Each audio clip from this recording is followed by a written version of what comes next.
24শে December ব্রিগেডের লক্ষ্যকণ্ঠে গীতা পাঠে কর্মসূচিতে আমন্ত্রিত হয়েছিলেন প্রধানমন্ত্রী নরেন্দ্র মোদী।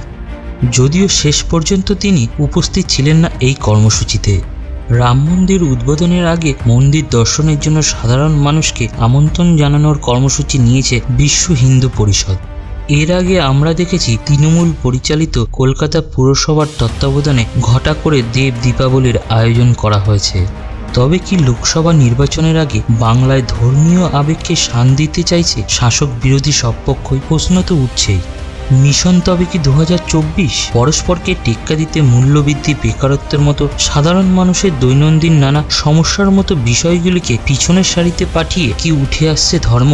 প্রত্যক্ষ বা পরোক্ষভাবে ধর্মের নামেই কি ভোট বৈতরণী পার করার চেষ্টা করছে তৃণমূল এবং বিজেপি?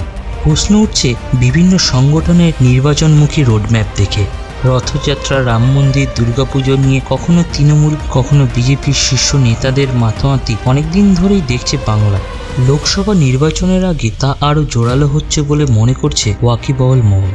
2024 লোকসভা নির্বাচনের আগে 22শে জানুয়ারি অযোধ্যার রাম মন্দির উদ্বোধন। উল্টো দিকে তৃণমূলের প্রত্যক্ষ কিংবা পরোক্ষ উদ্যোগে কখনো ইমাম কখনো পুরোহিতদের সমাবেশ করা হচ্ছে। আবার পুরীর জগন্নাথ মন্দিরের আদলে দীঘায় সুবিশাল মন্দির তৈরি করা হচ্ছে। তৃণমূল সরকারের উদ্যোগে এই মন্দির এপ্রিলেই উদ্বোধন হওয়ার কথা। নেতাজি সুভাষচন্দ্র বসু একবার তার ঘনিষ্ঠ আবিদ হাসানকে বলেছিলেন, আমাদের আন্দোলনের ভীতি হলো জাতীয়তাবাদ, এর চরিত্র রাজনৈতিক, এর সঙ্গে কখনো ধর্মকে মিশিয়ে ফেলবে না। ধর্মের নামে যদি একতার চেষ্টা করো তবে ধর্মের নামে বিভেদ ডেকে আনাও হবে সহজ কাজ। আমরা সকলেই ভারতীয়, সেটাই আমাদের পরিচয়। আন্দোলনের রাজনৈতিক চরিত্রের সঙ্গে ধর্মকে মিশিয়ে ফেলা ভ্রান্ত নীতি।